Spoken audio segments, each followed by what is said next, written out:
para abrir os trabalhos do Congresso Security Leaders Nacional, edição 2022, receberemos aqui uma nova estrela que vai brilhar nesta arena e falará sobre o cyber-risco no cenário dos negócios. O que esperar dos CISOs nesse contexto? Vamos receber com uma salva de palmas a CEO e fundadora da Proscore Tecnologia e do Bancoi, Melissa Penteado. Muito bem-vinda. Nada como esse contato olho no olho. Abraço, não é? Beijo. Então, muito bem-vinda. Já vou preparar minha aguinha aqui. Bom dia, pessoal. Como vocês estão? Aí, todo mundo, bom dia. Aê, muito bom. Obrigada, Ângelo. Bom, antes de mais nada, quero agradecer a organização do evento, agradecer a Graça, ao Sérgio e à Cida pelo convite. Estou aqui numa missão hercúlea, né, de ser a primeira do evento, talvez esquentar os tamborins, os motores, enfim, mexer com o cérebro de vocês e, obviamente, trocar. Eu também estou aqui para aprender. Bom, quando eu fui convidada para participar dessa edição, fiquei muito honrada, porque eu me perguntei, eu não sou especialista, mas o que eu vou fazer lá? Tá bom, vamos entender o que é o objetivo desse convite. E o objetivo desse convite, talvez, é convidá-los a ter uma visão mais macro dos negócios, tá? Então, o tema que me foi proposto é o cyber-risco no cenário dos negócios, o que esperar dos CISOs nesse contexto. E, obviamente, eu estou falando com uma série de especialistas, mas eu quero começar me apresentando. Eu sou Melissa Penteado, sócia fundadora e atual CEO do Grupo Proscore, né? O que é a Proscore? Bom, pelo nome vocês já devem estar entendendo um pouquinho, né? Score, enfim, a gente vai falar um pouco disso dentro do storytelling da apresentação. Bom, eu gosto de dizer que nosso posicionamento multifacetado se resume em 4 pilares. Nós somos um birô digital de crédito. Com certeza, na memória de vocês, já vieram alguns nomes aí que são representatividade ou sinônimo de categoria. Sim, nós somos chancelados pelo Banco Central. Somos um authority de score. E aí, enquanto autoridade de score, eu acho que tem tudo a ver com esse contexto, né, do que a gente está falando, dados, identidade. Especialistas em Big Data, ou seja, cada vez mais tráfego de informações não estruturadas. E somos inovadores nas aplicações tailor-made para tomada de decisão. E quando eu falo isso, eu estou falando de plataformas que vão muito além da esteira de crédito, tá? São 22 anos já consolidados no mercado, mas pode ser que muitos de vocês nunca ouviram falar da Proscore. Eu nem vou me arriscar a perguntar se vocês já ouviram falar da Proscore, mas com certeza vocês já consumiram algum produto e alguma solução. Vocês se recordam da campanha nos nomes da latinha desta famosa marca que a gente vê aí na tela? Pois é, essa é uma campanha que foi desenvolvida por nós para fomentar vendas em todo o país, território nacional, atingindo os objetivos aí, que era, de fato, inserir esse produto cada vez mais no público jovem, que estava se tornando consciente para consumir produtos mais saudáveis. E aí virou um item colecionável. Não, eu acho que eu estou decepcionando vocês. Vocês imaginaram que era um bando de nerd numa salinha do marketing falando qual é o nome do seu sobrinho, o nome do seu primo, vou colocar aqui na latinha. E não, a gente trabalhou com os nomes mais populares do Brasil a partir de referências geocoordenadas e renda desse público consumidor. Então, com isso, a gente até propôs o lançamento de algumas embalagens diferenciadas. Então, no Nordeste, a Coca-Cola vendeu a Pitula. No Sul, ela vendeu a primeira embalagem de 3 litros. E por quê?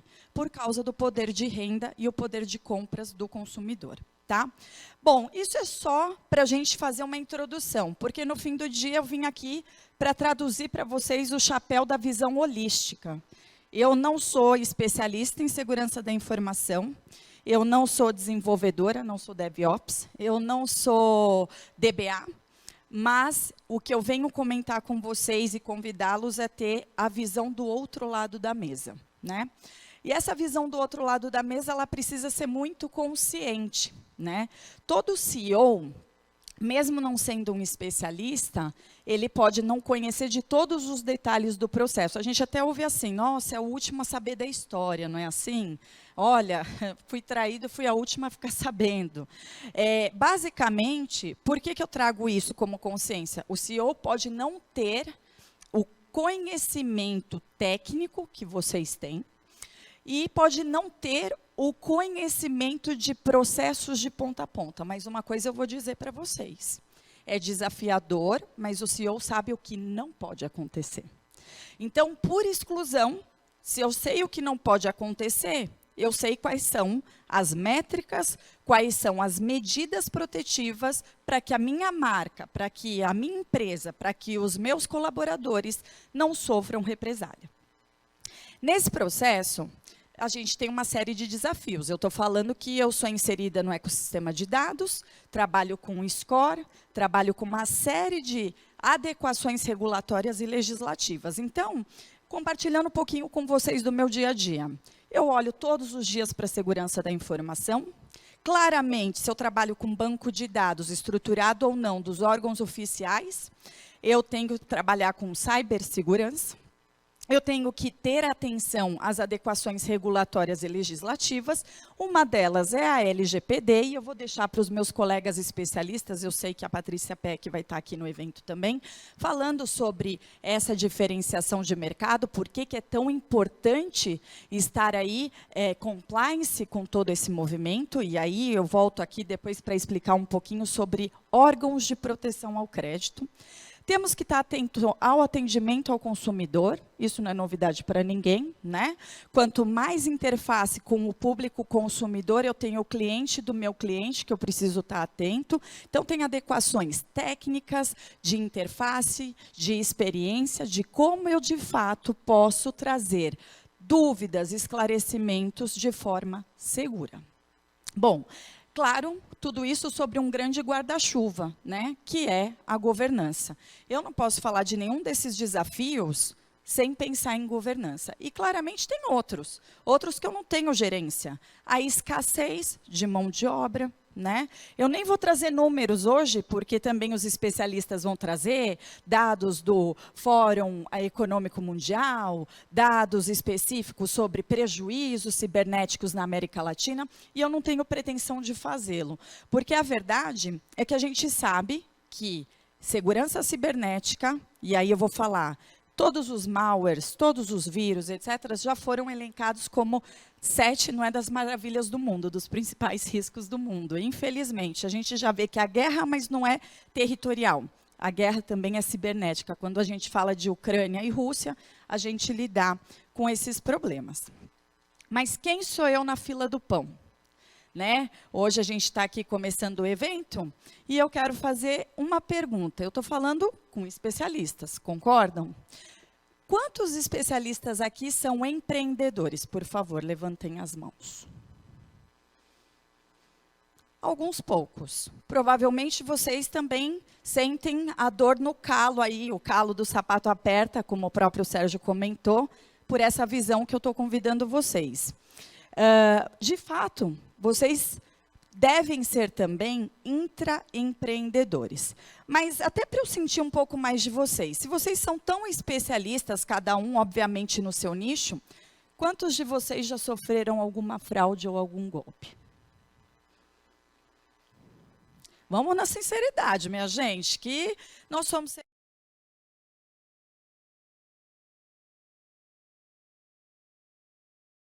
Vou até ampliar um pouquinho. Quem conhece um familiar de primeiro nível ou amigo que sofreu um golpe? Aí, pronto.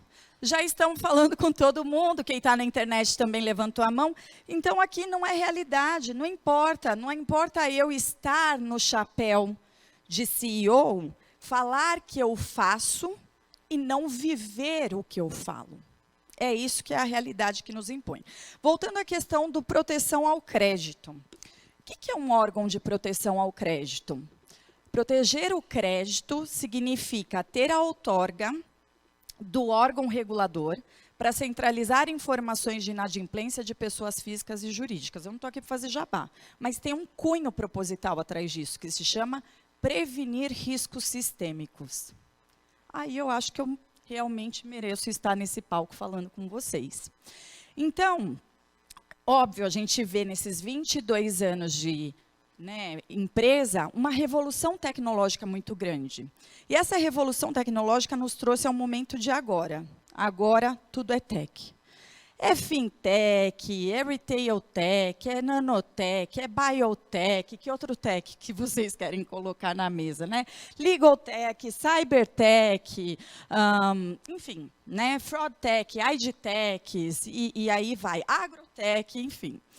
Bom, claro, tudo isso está acontecendo por um fenômeno que a gente vê da transformação digital. Essa transformação digital, ela mudou o comportamento societal.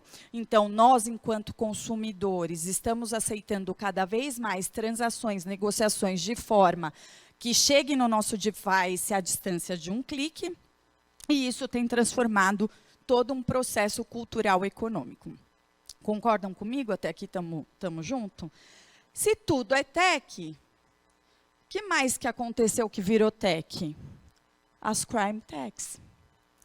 Quando eu falo de crime techs, eu estou falando de órgãos não regulados que estão se coordenando, estudam tecnologia como vocês, estudam segurança da informação como vocês para hackear o sistema, para saber quais vão ser as brechas para que eles possam atuar e faturar. Eu vou contar a história aqui desse meu amigo. Esse meu amigo, vamos dar um nome para ele, que tal Yellow Pig, Anonymous, enfim, Jarvis, né? A gente tem aqui amigos nerds também, que eu vi que estava com do Star Wars. Mas, exatamente isso. Ele também está procurando uma oportunidade para se sair bem na vida. Ele é o CEO do outro lado da história, do outro lado da moeda. Eu não estou falando novidade para vocês, mas ele sabe que ele tem uma oportunidade muito grande. Se a gente está vivendo na era de transformação digital acelerada, super fast, a gente está falando de uma era que, por minuto, eu não sei se vocês têm reconhecimento, isso é muito do meu mercado, por minuto, hoje, de 2020 para 2021, a gente sabe que a pandemia acelerou um pouco as coisas. Vou até aqui, porque eu sou um pouco míope. 21 milhões de mensagens são trafegadas em 60 segundos, por exemplo, por SMS e WhatsApp. Quantos vídeos são uploadados? 695 mil vídeos e curtidas no Instagram, né, dos stories que são compartilhados. Gente, é coisa para chuchu. As coisas evoluem, como eu digo, a tecnologia evolui para nós que estamos querendo nos proteger, mas ela também evolui para quem está querendo atacar. E para quem está querendo atacar, isso é o quê? Um prato cheio. Um prato cheio para usar foto, para usar identidade, para usar o dado do jeito que eles querem, né? Eu não estou falando novidade, mas a gente vive a era da informação. Eu gosto mais de dizer que é a era da infoxicação. A infoxication, que é esse excesso informacional que nos intoxica, ele nos intoxica para o aspecto da cibersegurança. Porque é muito mais porta para eu olhar, muito mais interface para eu cuidar, muito mais hardware e infraestrutura que eu tenho que procedimentar. Bom, e aí a gente tem todo esse ecossistema trafegando. Então, como eu disse, isso é um oceano de oportunidade. É um oceano de oportunidade que, quando nós falamos como um evento como esse, qual é a base de tudo que a gente está conversando? Dado e identidade. Essas são as duas informações que todo hacker, seja por nível de alçada de acesso, seja pelo tipo do golpe que quer, enfim, praticar, é o que abre as portas para o submundo, né? Tanto assim, eu vou falar da minha realidade, né? Quantas vezes a gente não vê? Banco de dados é vendido na Santa Efigênia. E, ó, eu não podia nem estar falando na transmissão. Por quê? Porque a gente sabe que isso virou um comércio. E o comércio existe para tudo, para abrir conta em banco digital, para abrir golpes, né? Que você tem até call centers para ligar, viu? Sua filha foi sequestrada. Tem todo um esquema já hierárquico para que isso funcione e que não seja só um roubo.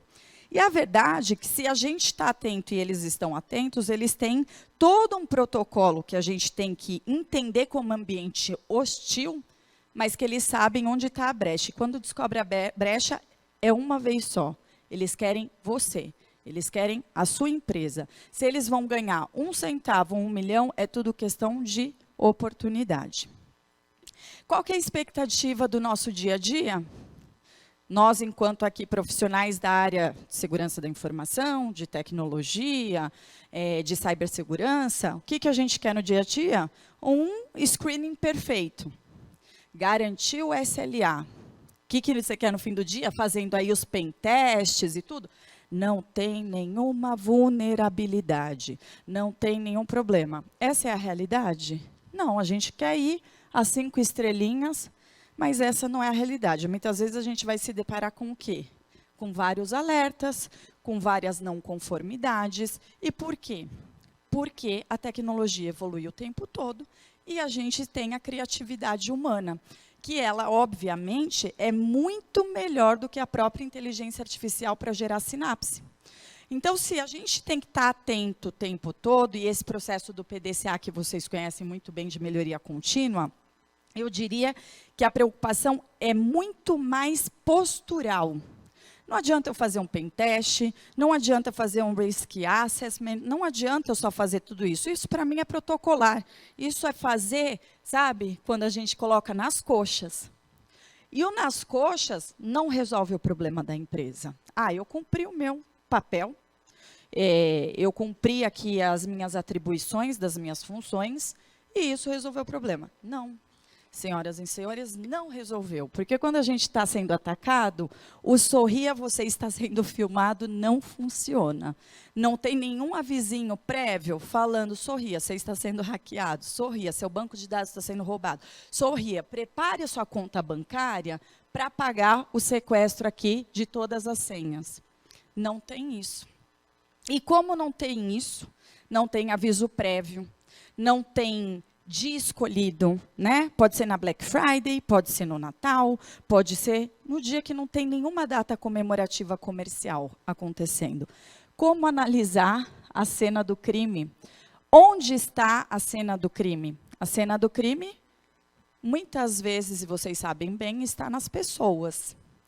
E nas pessoas, ou que, por uma necessidade de desespero, estão dentro das empresas, e aí acabam aceitando isso, porque tem uma deliberação, uma alçada, e às vezes por muito pouco, ou por falta de consciência, né? Hoje, eu quero trazer uma reflexão para vocês nesse sentido, quando a gente fala ali das 5 estrelinhas, dos pen testes e etc.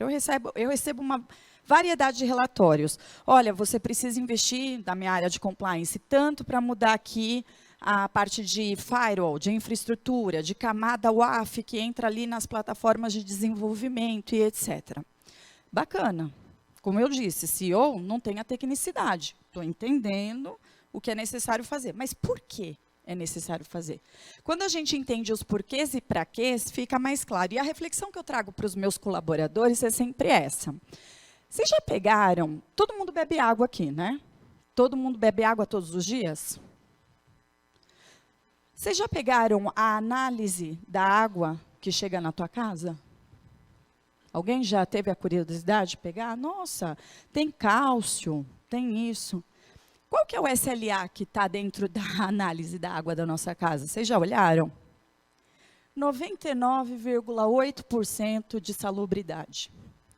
Bom, queria informar vocês que a diferença do 0,2 aí, 0,02, a gente está bebendo fezes.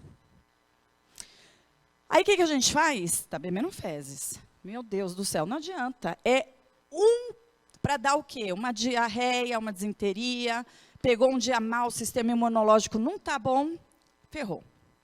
E nesse ferrou, o que a gente sabe também, até por sabedoria popular? Não, então eu vou filtrar a água. Então eu vou colocar mais cloro. Então eu vou ferver, porque eu mato tudo, não vou ter nada, me protejo. Então o que eu trago para vocês é o processo resolutivo.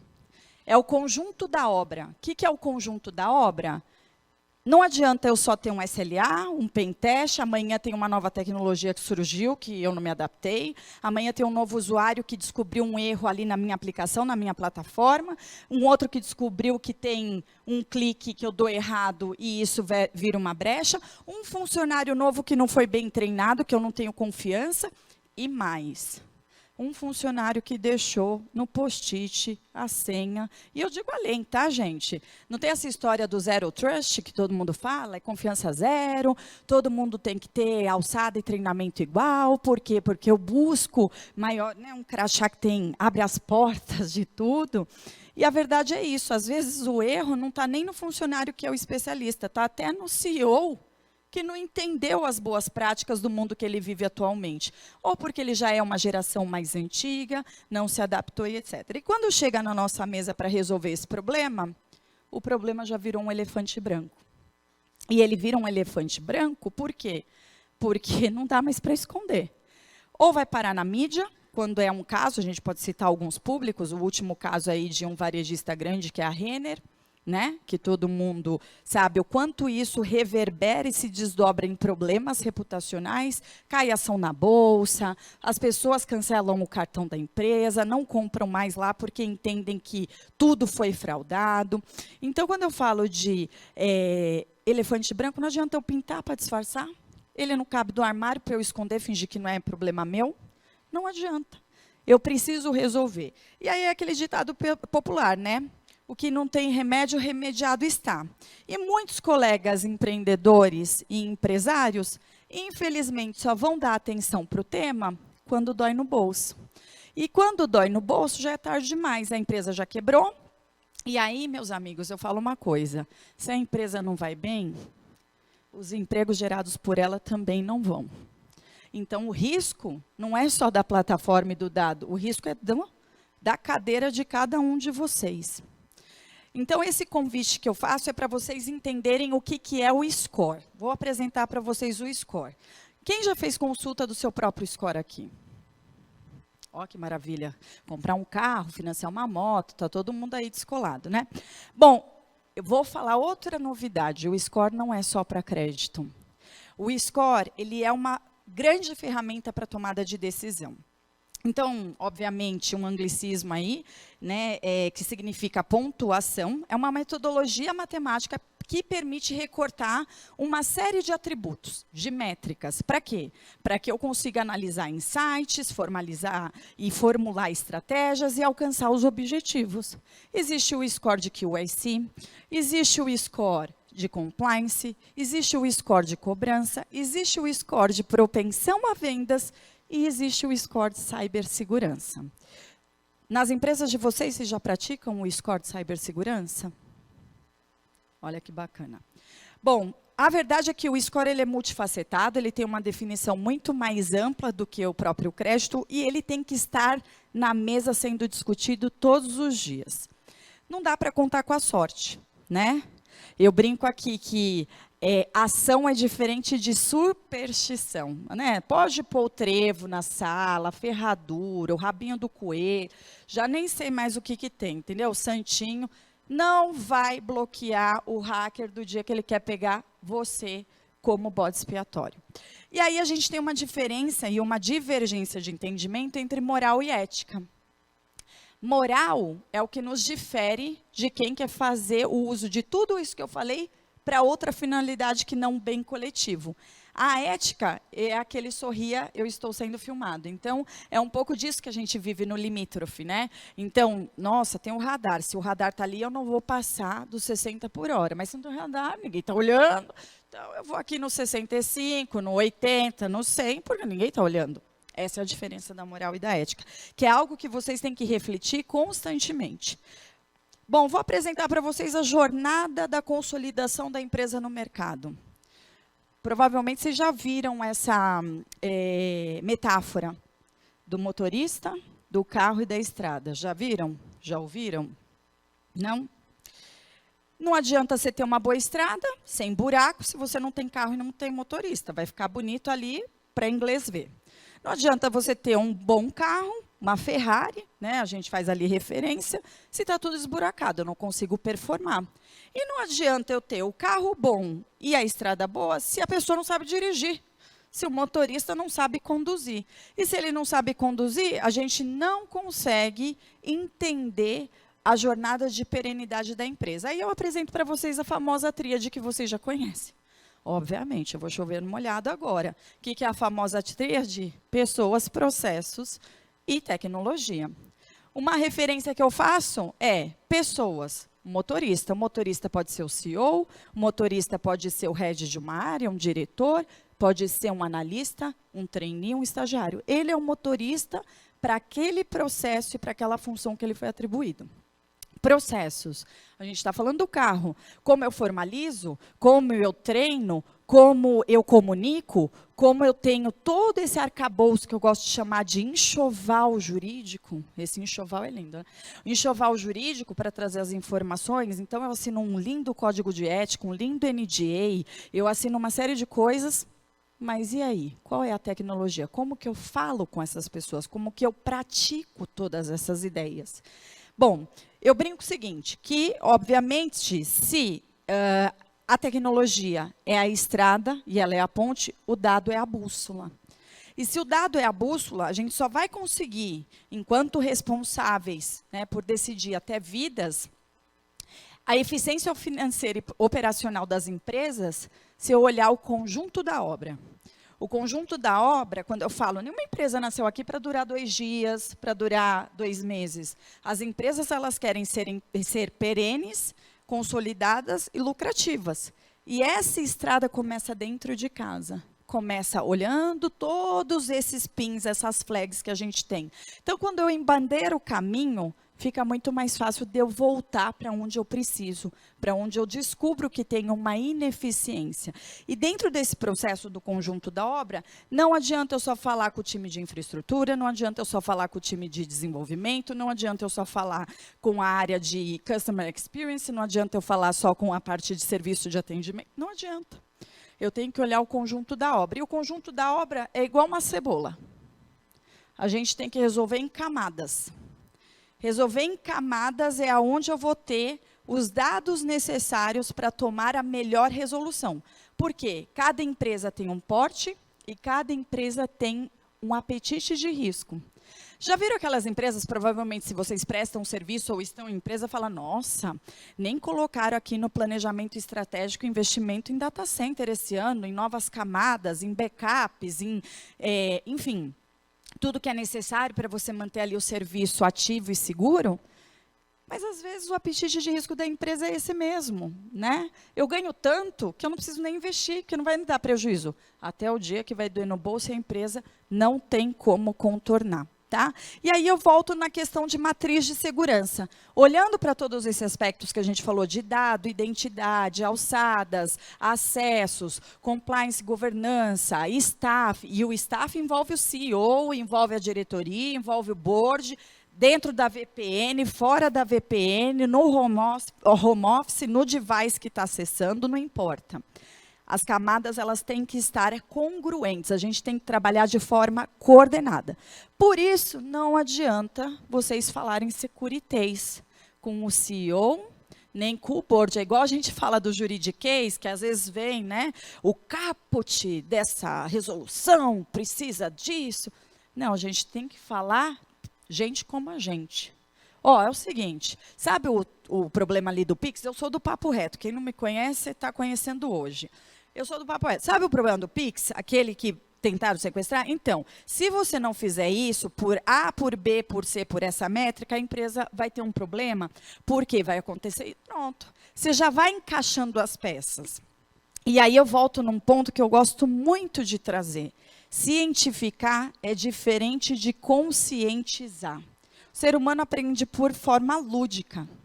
A gente aprende pela parte frontal do cérebro, quando algo nos traz um afeto, uma emoção, nos faz rir.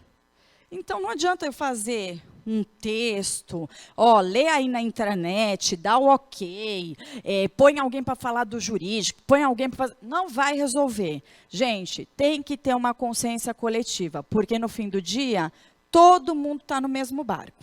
Tá todo mundo no mesmo barco. Então, a comunicação ela tem que ser lúdica e ela tem que ser criativa para poder realmente ser eficaz. Metodologias engessadas não geram conveniências e negócios. A gente tem que pensar agora na base do Security as a Service. Vocês, enquanto intraempreendedores, com interface com as outras áreas, isso tem que ser a base do negócio. Daqui para frente, a gente está cada vez mais no universo digital. A gente vê essa imersão para o metaverso. A gente não vai ter mais só o dado da identidade, a gente vai ter o dado do avatar, da persona, tudo isso. Não adianta eu fazer um risk assessment e checklist, cumprir. Não, vai passar na auditoria, mas não vai deixar de ter problema. E se não vai deixar de ter problema, aqui eu também convido vocês a serem criativos. Sabe por quê? Porque nem sempre orçamento resolve tudo. Posso ter um orçamento de reinvestir 20% do faturamento do resultado. Não vai resolver. Claro, é uma parte fundamental, mas não vai resolver. Então, o que está em jogo? A gente está aí na prévia da Copa. A verdade é que a gente sabe que jogo é jogo, treino é treino. Né? A gente treina um monte, mas na hora que deu problema, putz, a gente não sabe resolver. E aí eu convido vocês a entender o apetite de risco, né, do board, da companhia, e criar uma matriz de risco que envolva todas as áreas para desenvolver um Security Score. O que faz o score para um CEO? O que faz um score para avaliação de uma empresa no valuation, em tudo que ela precisa, se ela tem capital aberto ou não? Ele vai gerar facilidade de entendimento, ele, obviamente, vai gerar orientação para a tomada de decisão. Com tudo isso, gera benefícios para a empresa, para os empreendedores, para o ecossistema que você tem, a cadeia toda de risco, né? Os fornecedores, os seus clientes, os seus funcionários. Gera mais credibilidade para a marca e, obviamente, atinge os objetivos com mais controle. Então, o que está em jogo é a reputação empresarial. Não é só ter perdido uma senha, não é só ter invadido um e-mail. A gente está falando de uma reputação que vai muito além. São as marcas. E aí eu estou quase finalizando aqui a nossa introdução do evento, para dizer por que isso é importante. Porque a gente toma decisão melhor em cima de dados. A gente não fala que contra fatos não tem argumento. Contra dados não tem argumento. Se o dado é o novo petróleo, e eu gosto de dizer que o dado é a nova batata frita, porque eu adoro fritura, a gente tem que estar atento a tudo isso o tempo todo. Porque, olhando a macroestratégia da empresa, para onde ela quer chegar em 6 meses, 2 anos, ou no longo prazo, todo CEO e todo responsável, head, diretor que aqui está, tem que saber entender todo o ciclo de negócio. E entender todo o ciclo de negócio significa poder tomar decisões onde você diz o não sem medo e o sim sem culpa.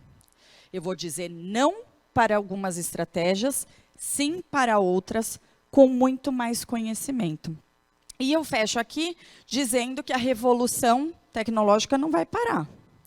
Toda a estrada que trouxe a gente até aqui hoje não é a mesma estrada que vai levar a gente para a próxima década. Amanhã já tenho óculos virtual, eu já tenho os IoTs, os Smart Devices, eu tenho cada vez mais brechas que eu tenho que cuidar. Então, aqui falando de movimentos que certamente vocês estão atentos, a gente está falando de hiperautomatização, multi-experience e omnicanalidade, não é mais o call center, eu também tenho o app, que eu também tenho o WhatsApp para mandar pergunta, que eu também tenho o YouTube, que eu também tenho o chat, quer dizer, olha quanta coisa a gente tem que gerenciar. A gente vai falar sobre a Data Revolution, o 5G que potencializa cada vez mais o tráfego de dados, o hibridismo, quem aqui já tem chip implantado? Ninguém. Já? Ó, que bacana. Não deixa de ser um chip, um smartphone. Isso aqui já é um tracking que a gente tem todo dia. O sandbox regulatório, o real digital, quer dizer, como que vão ser agora os roubos?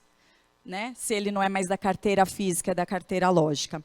Então, gente, com isso, eu quero encerrar essa fala com o que é necessário. É necessário conscientização, acessibilidade e empatia. Somos todos consumidores, não somos? Todos nós somos consumidores. Portanto, todos nós somos responsáveis.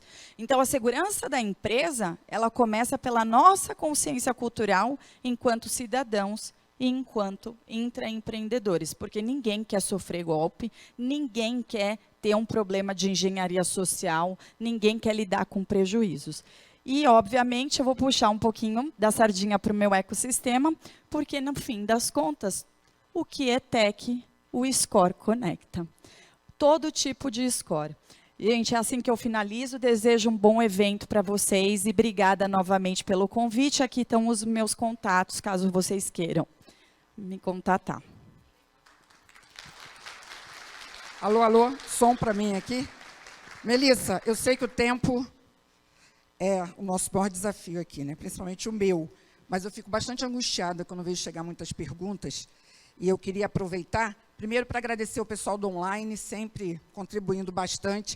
A turma aqui do presencial, se depois tiver alguma pergunta, acho que a Melissa ainda fica um pouquinho aqui durante o painel. Fico e pode passar meu WhatsApp, pode passar o meu e-mail, eu também respondo, sem problema. Então, eu separei aqui, fiz um combo aqui de 2 perguntas. Uma da Maiara Magda da Silva Pastor, da Ed Petro. Obrigada, Maiara.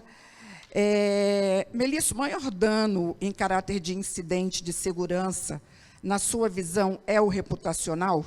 Porque ele esvazia o caixa e a confiança do seu público? Aí vem outra pergunta. Você citou o caso da Renner. Você acha que o incidente da Renner, do ponto de vista, talvez, do caixa, tenha impactado, mas você acha que as pessoas deixaram de entrar na Renner e comprar na Renner depois do incidente que aconteceu? Então, vamos lá no reputacional. Eu não vou colocar isso como o maior risco, porque, às vezes, acontecem danos de cibersegurança e vazamento de dados que nem chegam ao público. Então, não é o reputacional para o mercado. Você não é uma empresa muito grande, isso acontece todos os dias. A marca nem está em risco. O que está em risco realmente é como lidar com tudo aquilo. De repente, até na confiança do empreendedor, do intraempreendedor, do funcionário que não quer ficar, porque não lidou muito bem com aquela resolução. Olhando para as grandes empresas multinacionais, com certeza. A gente vê uma série de empresas que acabam aí gerando problemas por conta do IPO, porque não gerenciaram bem os seus problemas de contenção, né? Então, não lidaram bem com crise. Sobre o caso da Renner, a resposta é sim e não. Eu conheço uma série de pessoas que cancelaram o cartão, e aí eu estou falando da minha rede particular, pessoal, porque viu esse incidente e entendeu que, meu Deus, eu vou cancelar porque vão usar, o que uma coisa não tem nada a ver com a outra. E não porque a memória do consumidor é curta. Então, a gente está na era da conveniência, né? A era da conveniência é, eu sou impactado, quero comprar, eu clico. Mas a gente não está na era da confiança, eu não posso confiar. Então, é muito esquisito, porque a gente vende através da confiança, mas a gente tem que desconfiar o que está sendo feito. Então, a minha resposta para a Renner é sim e não. E, claro, existe todo um posicionamento de marketing estratégico para se reposicionar e gerar aí um novo público mais fiel à sua marca. Tá ótimo, Melissa. Obrigada a Eu você. que Então, agradeço. agora sim, palmas aqui finais para a Melissa.